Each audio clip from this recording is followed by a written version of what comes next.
Selamat siang untuk ibu-ibu semuanya. Yang pertama yang saya hormati Ibu Kepala Sekolah SD Negeri 009 Sagulung atau yang mewakili, dan juga ibu-ibu guru SD Negeri 009 Sagulung yang mana telah memenuhi undangan dari saya untuk penerapan hasil disiplin positif. Nah, pada kesempatan hari ini saya ingin berbagi sedikit dari pelajaran kami, pelajaran saya tentunya di Guru Penggerak Angkatan ke-11 Kota Batam. Ini adalah salah satu bentuk bukti nyata dalam pembuatan salah satu syarat dalam pembuatan modul 1.4, yaitu budaya positif. Saya harap ibu-ibu dapat sama-sama kita belajar di sini, bukan untuk menggurui atau apa, tapi hanya ingin berbagi dan belajar bersama. Mohon kritikan serta masukannya di akhir sesi pemaparan nanti. Nah, baik, langsung saja untuk mempersingkat waktu, saya akan mempresentasikan hasil dari rangkuman belajar selama pelajaran modul 1.4 budaya positif. Nah, adapun judul aksi nyata saya di modul 1.4 yaitu menyebarkan pemahaman dan penerapan pengalaman budaya positif oleh saya sendiri, Rosalia Syafitri Zendra, SPD CGP Angkatan 11 Kota Batam. Nah, sebelum kita masuk ke dalam pembahasan, marilah bersama-sama kita sedikit ice breaking supaya bersemangat. Oke? Saya. Nah, aba-aba kita duduk aja lah ya. Duduk ya. Bu Iman boleh ke situ? Kita duduk aja.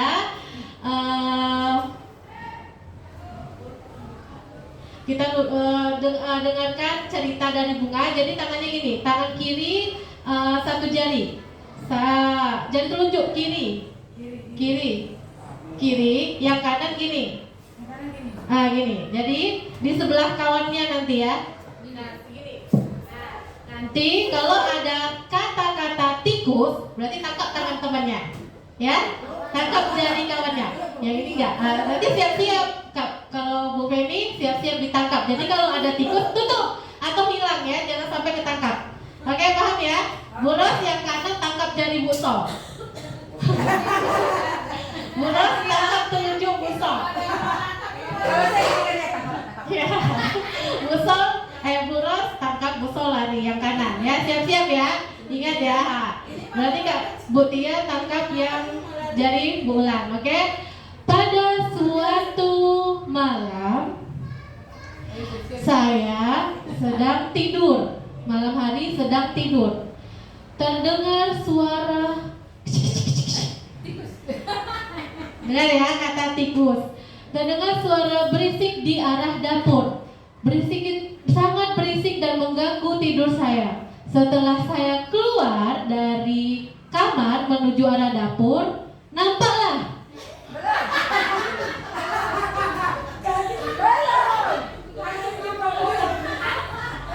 setelah saya keluar dari kamar menuju arah dapur, saya melihat sebuah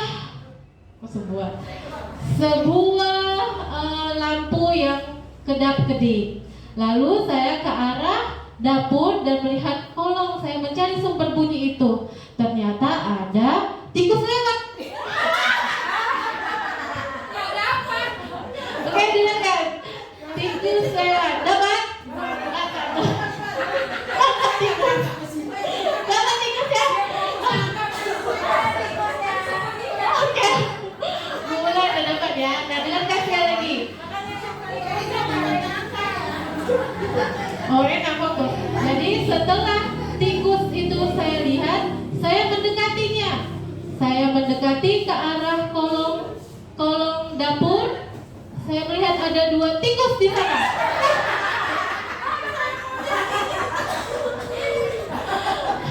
Dapat? Nah, setelah saya mendekati tikus itu,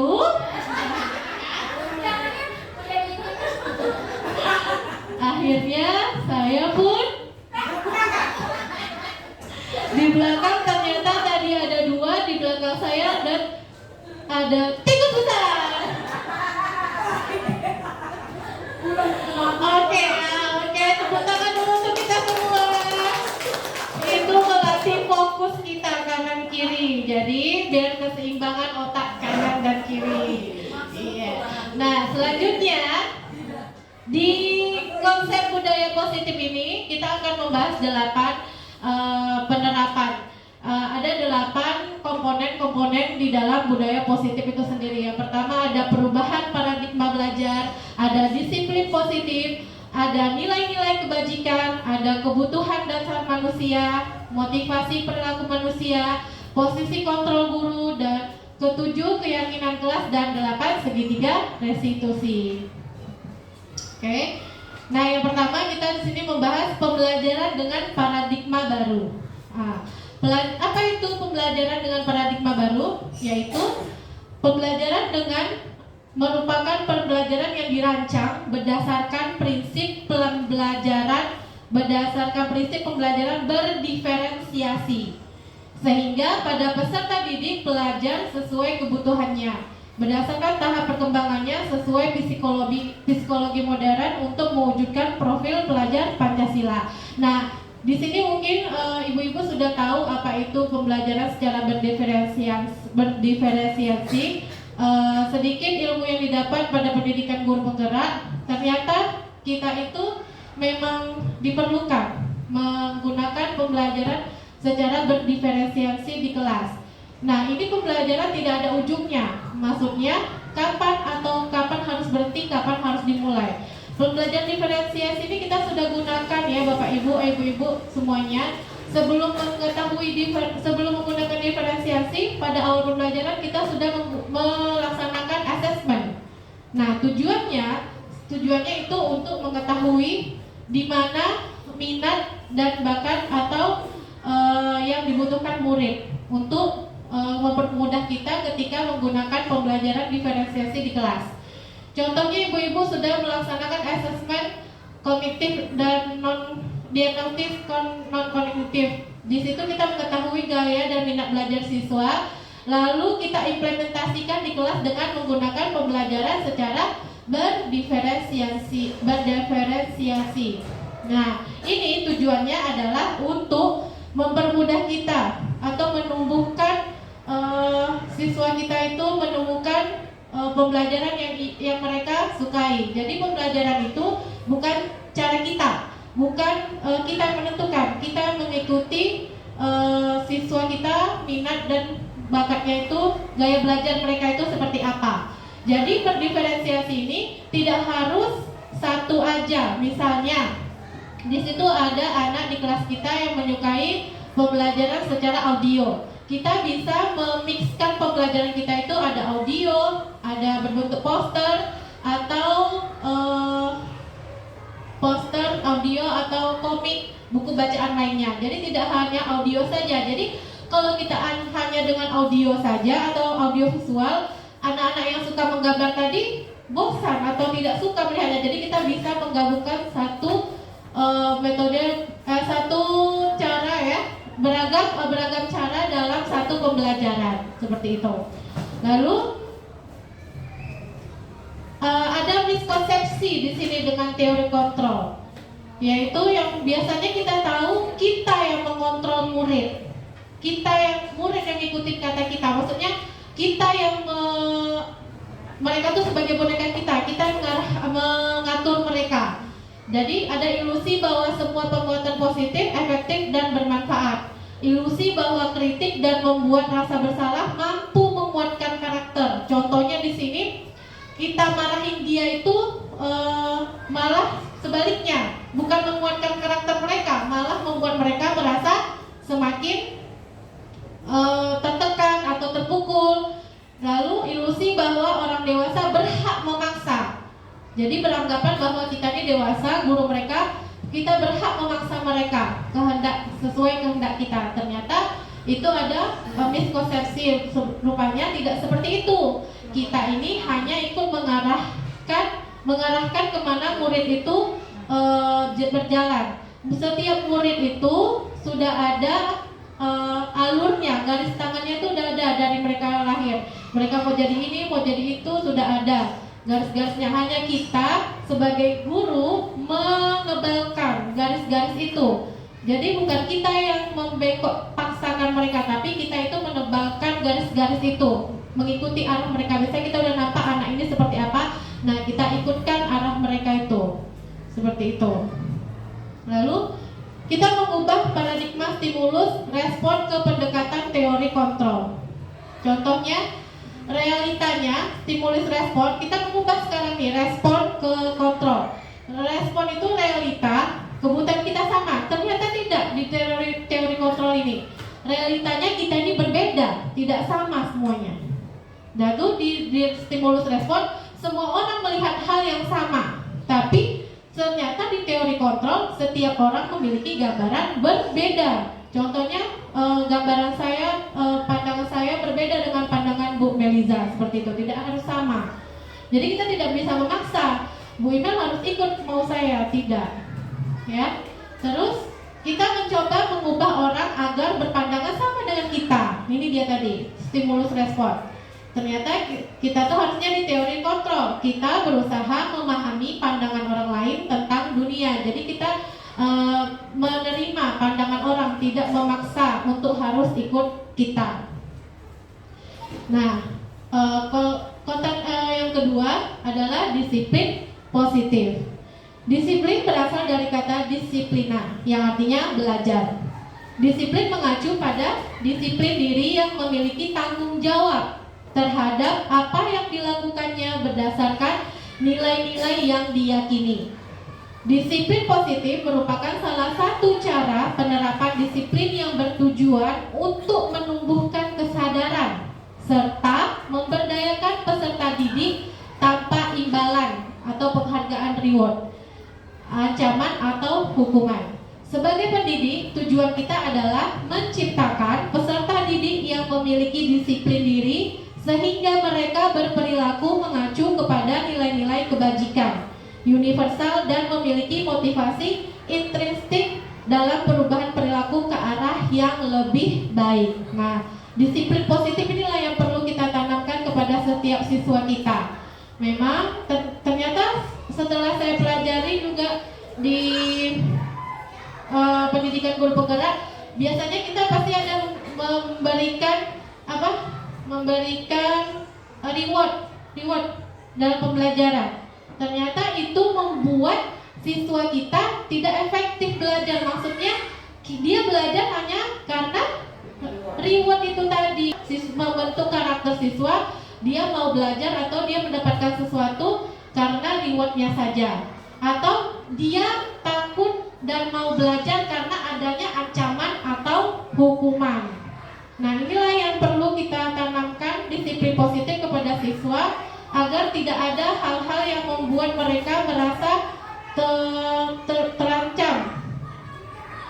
Yang ketiga, nilai-nilai kebajikan.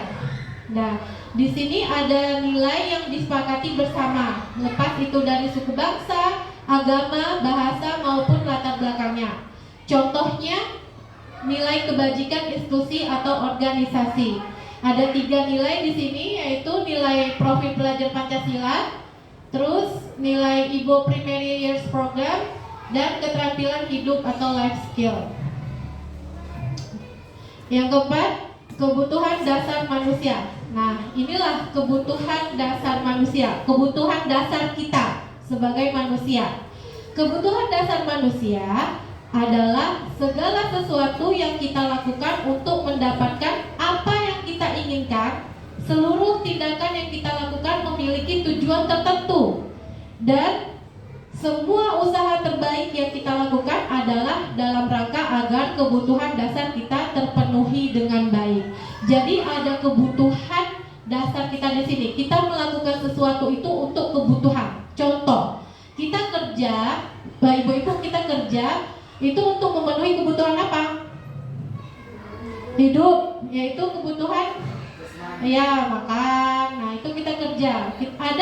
Ada sesuatu yang kita lakukan, ada usaha yang kita lakukan untuk memenuhi tujuan tertentu. Salah satunya tadi itu untuk Nah, inilah dia 5 dasar kebutuhan manusia. Yang pertama bertahan hidup. Lalu inilah mungkin salah satunya kita bertahan hidup kebutuhan kita, yaitu makan, pakaian, tempat tinggal, keamanan dan kesehatan. Ini kebutuhan dasar kita. Pertama, bertahan hidup. Lalu ada kebutuhan dasar kasih sayang dan rasa diterima. Kita juga butuh sayang, rasa diterima, rasa dipedulikan, berbagi, kerjasama, menjadi bagian dalam kelompok. Ini bukan kita aja, tetapi anak juga butuh ini, butuh kasih sayang. Lalu penguasaan. Penguasaan di sini kita bukan berkuasa atas apa ya, tapi kita ingin harga diri, kita punya harga diri. Jadi tidak semena-mena. Keinginan untuk dianggap, memimpin, berprestasi, diakui dan didengar. Begitu juga anak. Mereka ingin didengar oleh gurunya. Kadang kita tidak mau mendengar anak itu, padahal mereka sedang butuh. Kita ini butuh entah itu orang tuanya nggak bisa dijadikan teman curhat, kita lah gurunya yang bisa mendengarkan mereka. Nah, terus kebebasan. Kebebasan di sini yaitu mandiri. Anak itu butuh diberi kebebasan, mencoba pilihan, mencoba hal baru, mampu mengendalikan arah dirinya. Dan terakhir adalah kesenangan. Butuh juga kita bermain, humor, antusiasme dan tertawa. Lalu motivasi perilaku manusia. Nah, di motivasi perilaku ini kita itu ada yang namanya motivasi itu 2, motivasi ekstrinsik dan motivasi intrinsik. Ekstrinsik itu yang dari luar diri kita, yang intrinsik dari dalam diri kita. Jadi kita mempunyai motivasi dari luar itu apa aja? Untuk menghindari ketidaknyamanan atau hukuman. Lalu untuk mendapatkan imbalan atau penghargaan dari orang lain. Yang dari dalam diri kita untuk menjadi orang yang mereka inginkan dan menghargai diri sendiri dengan nilai-nilai yang mereka percaya. Nah, di sini ada tiga cara kalau murid kita mendapati masalah. Bagaimana kita menyelesaikannya? Bagaimana cara apa yang efektif untuk kita lakukan supaya mereka mendapat solusinya. Yang pertama itu ada hukuman. Hukuman itu datang secara tiba-tiba saja nih kita mau hukum. Misalnya anak datang terlambat sekolah, itu naluri aja, tiba-tiba kita menghukum. Lalu murid tidak tahu apa yang akan terjadi. Murid ini datang terlambat, nggak tahu apakah dihukum, apa ibunya berbaik hati. Nah, terus bersifat satu arah itu dari kita aja yang perintah. Lalu berupa hukuman fisik atau psikis. Nah, itu dia hukuman. Ada namanya konsekuensi, itu terencana, sudah disepakati atau sesuai peraturan. Contohnya sudah kita sepakati kalau terlambat nanti akan berdiri di depan kelas. Nah, seperti itu konsekuensi sudah disepakati bersama. Tidak satu arah seperti hukuman tadi. Atau murid tetap dibuat tidak nyaman juga karena konsekuensi ini. Kenapa? Karena dia berdiri di depan kelas sendiri sementara temannya di dalam kelas. Lalu sikap guru selalu memonitor murid, maksudnya memonitor, memantau murid itu, apakah dia ada di depan, apa dia kemana. Nah, itu dia konsekuensi. Nah, yang ketiga, cara restitusi. Nah, cara ini adalah proses menciptakan kondisi bagi murid untuk memperbaiki kesalahan. Lalu proses kolaboratif yang mengajarkan murid untuk mencari solusi sendiri. Sebenarnya ini cara yang efektif kita lakukan.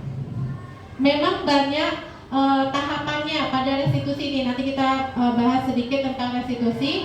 Memang banyak caranya. Nah, ternyata inilah restitusi inilah yang yang disarankan untuk mencapai masalah atau mencari masalah pada siswa, mencari solusinya, mencari solusi pada masalah yang ada pada siswa. Lalu Posisi kontrol guru. Nah, sebelum kita masuk restitusi, kita lihat posisi kita ini sebagai guru di mana. Yang pertama itu ada sebagai penghukum, kedua pembuat merasa bersalah, ketiga jadi seorang teman, terakhir pemantau, yang keempat pemantau, yang kelima manajer. Kira-kira nih kita udah sampai posisi mana nih kalau kita nih rata-rata di mana kita? Apakah teman, pembuat merasa bersalah, atau sudah ada sebagai manajer? Kayaknya rata-rata kita pembuat merasa bersalah atau penghukum atau pemantau. Nah, oke, kita lihat ya. Ada 5 posisi kontrol guru. Nah, kasusnya di sini siswa tidak memakai atribut lengkap saat upacara bendera. Nah, kalau sebagai penghukum dia bilang hormat pada bendera selama 1 jam. Nah, itu kan aba-aba sebagai penghukum. Dia satu arah, tidak ada konsekuensinya, tidak ada kesepakatan, langsung bilang hormat pada bendera selama 1 jam. Nah, itu posisi guru sebagai penghukum. Lalu kalau kalau guru itu berkata beberapa kali ibu atau bapak harus memberitahu kamu selalu saja mengecewakan ibu atau bapak. Nah, ini berarti termasuk pembuat merasa bersalah. Dia katakan itu supaya anak itu merasa bersalah. Gara-gara dia, ibu bapak gurunya jadi kecewa sama dia. Terus sebagai teman, ayo dong ikuti aturan sekolah. Tolong kamu bantu ibu bapak.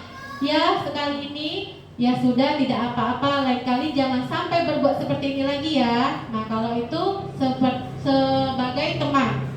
Kalau sebagai pemantau, kamu sudah melanggar peraturan sekolah, kamu tahu konsekuensinya. Setelah upacara kamu beli atributnya ke koperasi dan jangan diulangi lagi. Nah, itu kalau sebagai pemantau. Terakhir manajer, apakah kamu tahu kesalahanmu? Nah, itu sebagai manajer. Kira-kira bagaimana kamu memperbaiki kesalahanmu? Nah, kalau sebagai manajer, inilah yang dikatakannya. Anak itu akan jawab.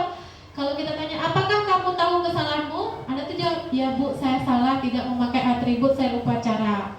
Kita menggali anak supaya dia bisa memecahkan masalahnya atau mencari solusinya.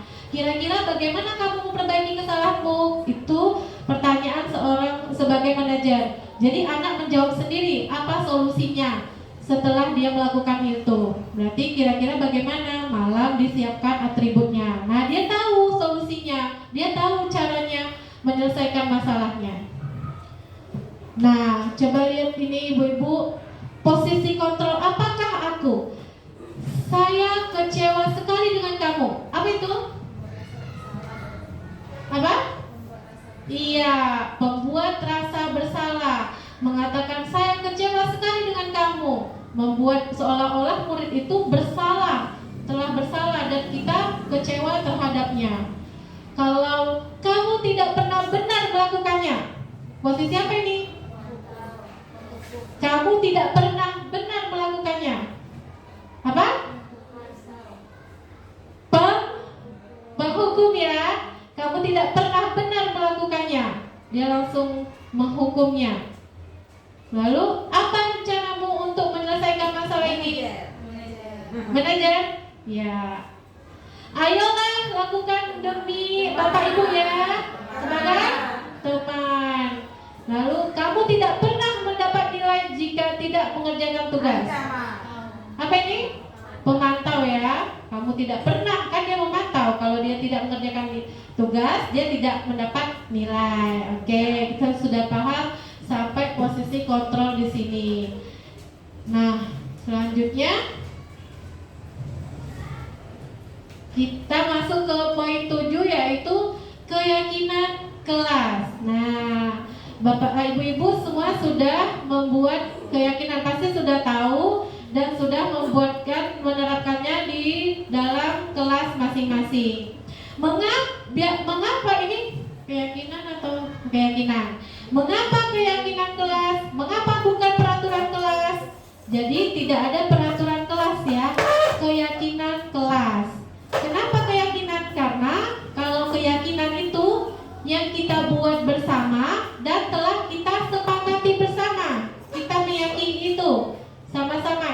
membuatnya? Kalau di kelas berarti terlibat guru dan siswa atau murid. Kalau peraturan, kenapa bukan peraturan kelas? Kalau peraturan yang membuat hanya guru, aturan guru. Jadi tidak disepakati oleh siswa. Itulah bedanya keyakinan kelas dan keteraturan kelas atau peraturan kelas. Oke. Jadi ibu-ibu, sebelum kita membuat keyakinan kelas, pembentukan keyakinan kelas, ada beberapa poin yang harus kita perhatikan. Salah satunya yang pertama yaitu bersifat abstrak. Lalu berupa pernyataan universal, dibuat dalam pernyataan positif, sedikit saja karena supaya mudah diingat. Jadi tidak perlu banyak-banyak keyakinan yang harus kita buatkan, karena kalau semakin banyak murid semakin lupa. Lalu sesuai dengan kondisi kelas dan sekolah sehingga mudah diterapkan. Dan semua warga sekolah atau kelas itu dilibatkan saat membuat keyakinan kelas. Nah, kalau itu sudah disepakati dan dibuat bersama, barulah terbentuknya keyakinan kelas. Nah, berikut ada contoh saya membuat keyakinan di kelas 5B. Assalamualaikum warahmatullahi wabarakatuh.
depan.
Dan inilah Bapak Ibu gambaran kita dalam membuat suatu keyakinan di kelas. Jadi keyakinan kelas itu kita buat bersama, guru bersama dengan muridnya. Beda tadi ya dengan peraturan. Kalau peraturan udah kita buat sendiri tanpa harus disepakati bersama oleh siswa. Jadi keyakinan ini kenapa dilibatkan siswa? Karena biar mereka tahu apa yang harus mereka taati dan mereka dapat mempertanggungjawabkan apa yang telah mereka perbuat. Maka dari itu keyakinan satu persatu kita suruh mereka membuatnya. Pengennya seperti apa sih kelas kita ini? Pengennya sesama teman itu bagaimana? Pengennya bersama guru atau pengen guru yang bagaimana? Dituangkan saja. Nah nanti kata-katanya kita saring lagi. Karena tidak semua dari mereka itu katanya menggunakan kata yang positif, kata-kata yang tidak pembiasan. Jadi kata-katanya kayak tadi ada yang menuliskan jangan buang sampah. Nah nanti kita ubah itu dengan kata yang positif supaya kelas kita bersih. Sampah dibuang pada tong sampah. Memang jadinya jadi panjang. Atau tidak, jagalah kebersihan kelas kita. Atau contoh yang kedua itu biasanya anak nulisnya tidak ada yang datang terlambat. Nah itu kita ubah lagi kalimatnya dalam kalimat positif. Datang tepat waktu atau datang ke sekolah 15 menit sebelum bel berbunyi. Kita ubah lagi kata-kata itu bersama siswa kita. Nah, setelah kita ubah dalam bentuk kalimat positif atau kata-kata positif, barulah kita kreasikan lagi dengan cara entah ditulis, entah dalam bentuk poster, atau di print. Dan sama-sama kita tempelkan dalam kelas kita agar siswa itu melihat keyakinan kelas yang telah mereka perbuat. Jadi tidak usah banyak-banyak. Contoh di kelas Bu Edita kelas 2C. Nah, sudah ada 6. Boleh dibacakan, Bu? Boleh. Boleh ya? Oh, iya. Ini juga salah satu masuk aksi nyata dalam pembuatan keyakinan kelas. Di sini aja. Di sini ada 6 keyakinan di kelas Bu Edita. Kita lihat apakah sudah menggunakan kata yang positif. Ada 9. Oh ya, 9. Nah, tidak usah banyak. 9 atau 10 supaya dapat diingat bersama. Yang pertama, hadir tepat waktu. Ya, nanti udah benar ya. Hadir tepat waktu. Lalu berpakaian rapi dan sesuai setiap harinya. Terus berdoa sebelum dan sesudah belajar. Belajar dengan sungguh-sungguh. Mengerjakan tugas tepat waktu, ya. Menjaga kebersihan kelas dan sekolah, ya. Jujur dan mandiri. Lalu saling menghormati, menyayangi dan bekerja sama. Dan bersikap baik, ramah dan santun. Nah, ini keyakinan yang telah dibuat Bu Edita ya bersama siswanya. Karena sama-sama ingin menciptakan kelas yang aman dan tentram. Saya rasa mungkin di sini ibu-ibu sudah tahu dan sudah menerapkannya dalam kelas masing-masing. Lalu terakhir, di sini sudah sampailah kita pada poin terakhir, segitiga restitusi. Tadi kita sebelumnya sudah menyinggung ini restitusi, yaitu apa ya kira-kira restitusi ini? Ketika segitiga yang digunakan dalam penyelesaian masalah yang terjadi pada siswa, yaitu suatu proses dialog yang dijalankan oleh guru agar dapat menghasilkan murid yang mandiri dan bertanggung jawab. Jadi, ketika siswa mendapati sebuah masalah, kita tidaklah sebagai seorang yang penghukum atau seorang yang memberikan konsekuensi, namun kita menggunakan segitiga ini dalam menyelesaikan masalah-masalah yang ada pada siswa kita. Ada 3 tahapan pada segitiga restitusi ini. Yang pertama, menstabilkan identitas. Nah, berdasarkan prinsip membuat kesalahan adalah bagian dari proses pembelajaran. Jadi kesalahan yang dibuat oleh siswa kita itu adalah proses pembelajaran. Maksudnya pembelajaran di sini pembelajaran yang lebih baik lagi. Misalnya yang pertama itu kita menggunakan dialog. Kita panggil siswa kita. Pertama kita memberikan sebuah pernyataan atau dialog. Yang kita keluarkan itu adalah berbuat salah itu wajar. Jadi kita jangan langsung marah, kamu nih ya. Nah, tapi kita menstabilkan dulu identitas mereka ini. Kita stabilkan dengan beberapa pernyataan. Berbuat salah itu wajar. Lalu misalnya yang lain, contohnya tidak ada manusia yang sempurna, nak. Terus ibu bapak juga pernah melakukan itu. Terus ibu bapak tidak mau mencari siapa yang salah, tapi ibu atau bapak ingin mencari solusi dari permasalahan ini.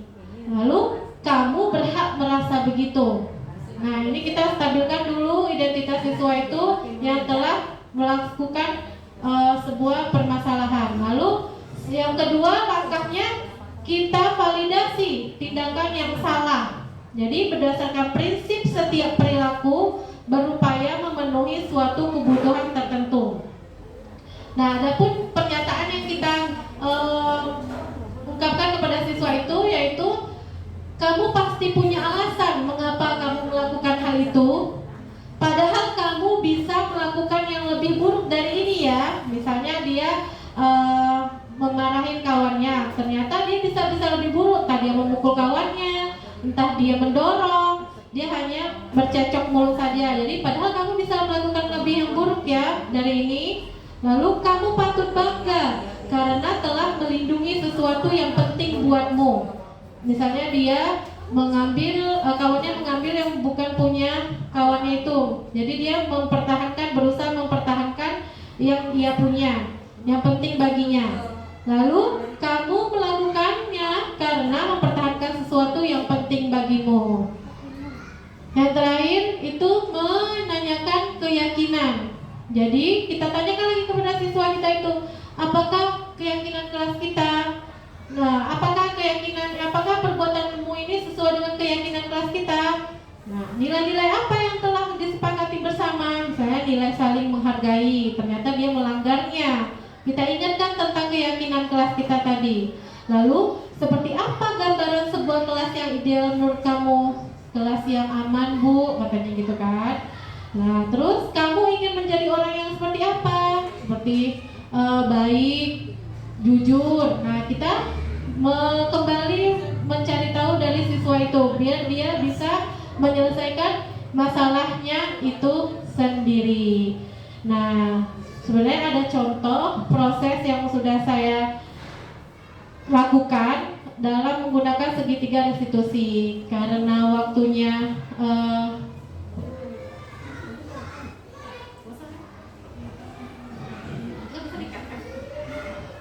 nah, baik ibu-ibu, sampai disinilah hasil dari penerapan pembelajaran saya selama di modul 1.4 di pendidikan guru penggerak mengenai disiplin positif. Sekiranya adakah pertanyaan atau tanggapan dari ibu-ibu, dipersilakan kita bersama-sama, atau ingin berbagi masalah atau ingin mencari solusi dan menyelesaikannya bersama, kita persilakan. Apakah ada dari ibu-ibu yang lain, teman-teman? Apakah ada nantu? Apakah sudah jam titik-titik ini? Gimana?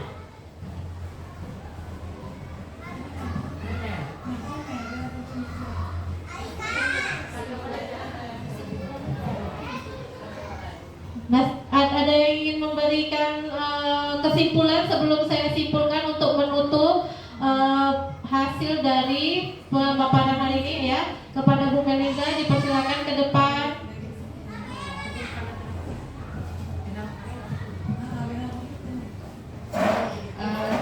Terima kasih. Terima kasih kesempatannya kepada Ibu Bunga. Gimana ya Ibu-ibu?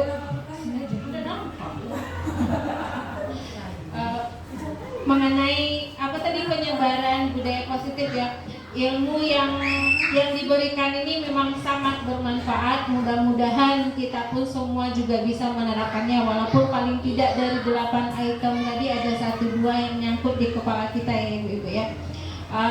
Terima kasih banyak Bu Bunga mengenai materi budaya positif. Yang saya pahami mengenai budaya positif ini adalah pembelajaran itu sebelum kita melaksanakan pembelajaran di kelas, yang penting kita membuat keyakinan kelas dulu, entah itu di awal tahun pembelajaran, di awal pembelajaran, atau di awal semester. Bisa juga kita setiap nak mulai pembelajaran membuat keyakinan kelas. Nah, keyakinan kelas ini berbeda dengan peraturan kelas ya Bu Bunga ya. Kalau peraturan kelas itu satu pihak saja yang membuat, entah itu disetujui atau tidak disetujui oleh pihak yang lain, yang penting peraturan harus dipatuhi. Cuman kan mindset kita selama ini aturan dibuat untuk dilanggar. Jadi itu sudah tertanam dalam pikiran kita semua. Nah, dengan adanya keyakinan kelas ini berarti kita sudah mengajak berkolaborasi dengan seluruh warga kelas untuk membuat apa yang kita inginkan di kelas itu. Kelas seperti apa yang kita inginkan bersama. Jadi keyakinan kelas ini nanti siswa tahu kalau mereka tidak mematuhi kesepakatan yang sudah dibuat bersama, mereka tahu apa konsekuensinya. Kemudian tadi ada mengenai budaya segitiga restitusi. Nah, di segitiga restitusi ini kita sebagai guru tidak langsung menjudge anak itu kamu salah melakukan seperti itu, tidak. Jadi kita laksanakan sesuai dengan tahap-tahapnya, yaitu memvalidasi, ambil tindakan, dan melaksanakan kebijakannya. Menanyakan keyakinan kelas. Kemudian posisi kita sebagai guru, ada sebagai penghukum, sebagai pemantau, sebagai teman, sebagai manajer.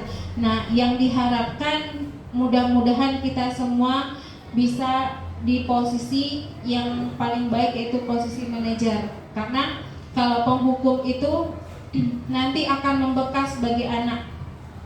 Saya dulu sekolah sering dihukum begini-begini. Jadi anak itu malu, budaya malu. Kalau manajer kita bisa mengayomi anak, apapun kesalahan yang dia lakukan kita tidak langsung menjudge-nya, tidak langsung memberikan hukuman.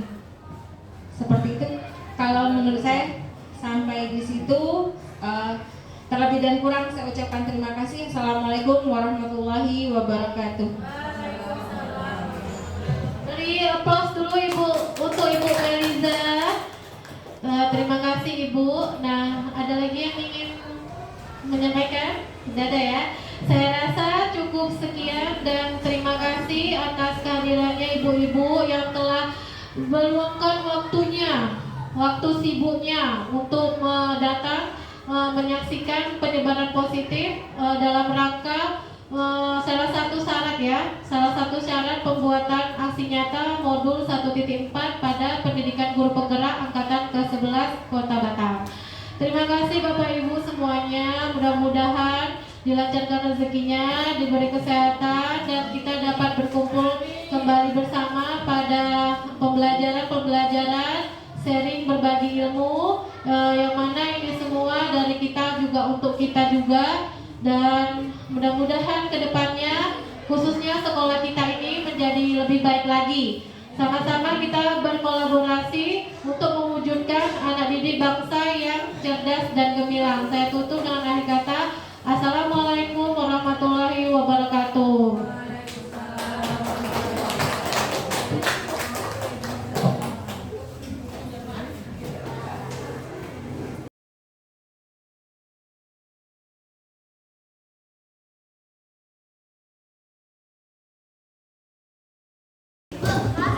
Assalamualaikum warahmatullahi wabarakatuh. Waalaikumsalam warahmatullahi wabarakatuh.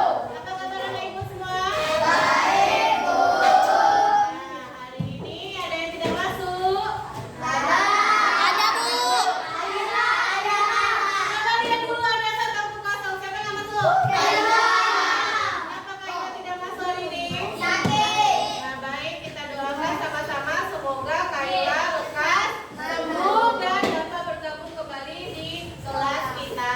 Oke. Anak ibu tahu nggak ibu hari ini kita mau ngapain? Tahu. Kira-kira di papan tulis sudah ada apa? Iya, kertas karton. Nah, hari ini kita akan membuat Iya, apa? Kerajinan. Keyakinan kelas. Anak ibu tahu apa itu keyakinan kelas? Tahu. Apa? Keyakinan aturan. Apa itu? Aturan. Terus ada apa lagi di dalam keyakinan itu? Aturan. Nah, keyakinan kelas itu adalah sesuatu yang kalian yakini, yang kita buat bersama-sama, sama seperti dengan tata tertib atau keyakinan di sekolah kita. Berbeda ya, keyakinan kelas sama yang ada di sekolah. Kalau keyakinan kelas, keteraturan atau tata tertib yang kita buat oleh guru dan siswa yang ada di kelas. Nah, kalau di sekolah itu ada yang buatnya seluruh warga sekolah bersama kepala sekolah. Kalau keyakinan kelas yang buat siapa nih sekarang? Guru dan siswa. Oke. Nah, ada nggak yang tahu apa salah satu contoh keyakinan kelas? Tidak boleh menguasai. Tidak boleh membuli. Tidak boleh kapan saja belajar. Ya, nah salah satu contohnya kata-katanya harus menggunakan kata disiplin positif. Jadi katanya tuh harus kata positif. Contoh tadi, tidak boleh buang sampah sembarangan. Itu diganti dengan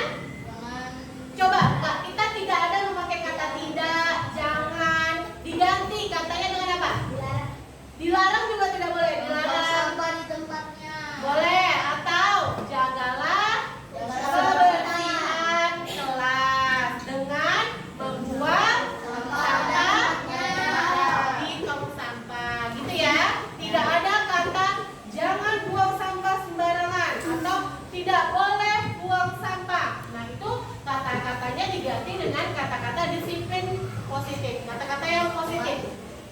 Contoh kedua, datang apa contoh kedua? Tidak boleh terlambat. Ayo, benar tidak? Ayo, tidak boleh terlambat. Benar tidak? Salah. Kita ganti dengan apa? Jangan sampai terlambat. Ada jangan. Ayo, kita ganti kata-katanya dengan apa ya? Berangkat pada sekolah. Iya, bagus Revan. Datang ke sekolah tepat waktu. Iya, boleh. Sebaiknya datang 15 menit sebelum bel. Oke, paham ya? Paham kan? Tidak. Kita menggunakan kata-kata yang positif. Nah, bagus ya. Udah paham, udah tahu caranya. Baiklah. Supaya kalian, apa tujuan kita ini membuat keyakinan kelas? Ada nggak yang tahu? Kenapa kita buat keyakinan kelas ini? Supaya kelas jadi tertib. Iya, bagus. Supaya kelas menjadi tertib. Ada lagi yang lain? Menjadi teratur, menjadi rapi. Nah, supaya kalian telah membuat ini, kalimat-kalimat positif ini kalian yakini. Lalu kalian bertanggung jawab atas apa yang telah kalian tulis. Contohnya tadi, Revan bilang, datang ke sekolah tepat waktu. Nah, kalian sudah buat itu keyakinannya. Kalau kalian langgar, gimana? Hukum. Berarti termasuk bertanggung jawab atau tidak atas tidak. Nah, kalian harus belajar bertanggung jawab dari apa yang telah kalian Lakukan. buat. Nah, kalian harus bertanggung jawab. Oke, untuk itu masing-masing dari anak ibu membuat satu keyakinan kelas dengan menggunakan kata yang positif. Ibu akan membagikan kertas atau sticky note. Nanti setelah kalian tulis keyakinan apa yang mau kalian buat, keyakinan apa yang supaya kita sepakati bersama. Setelah itu kalian tempelkan di kertas karton yang berwarna biru di depan. Oke, sampai di sini paham? Ingat kata-katanya tadi menggunakan kata yang positif.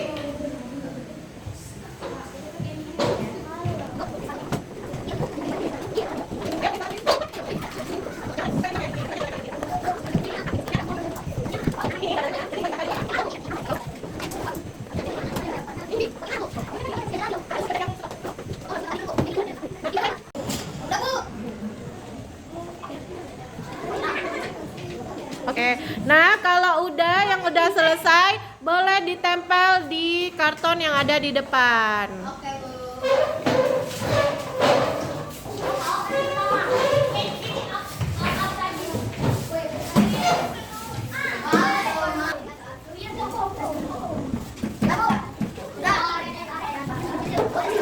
Sama-sama kita bacakan satu persatu keyakinannya.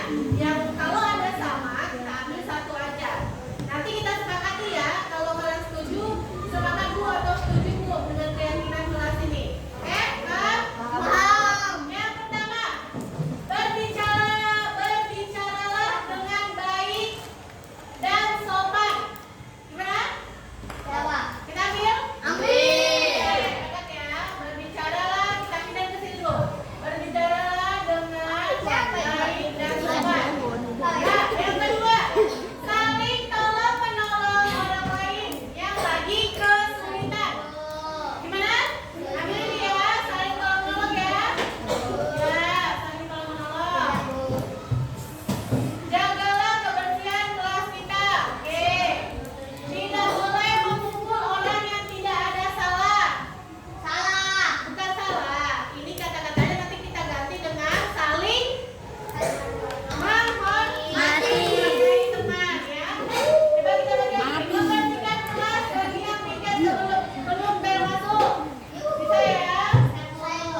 Punya aku itu. Aku.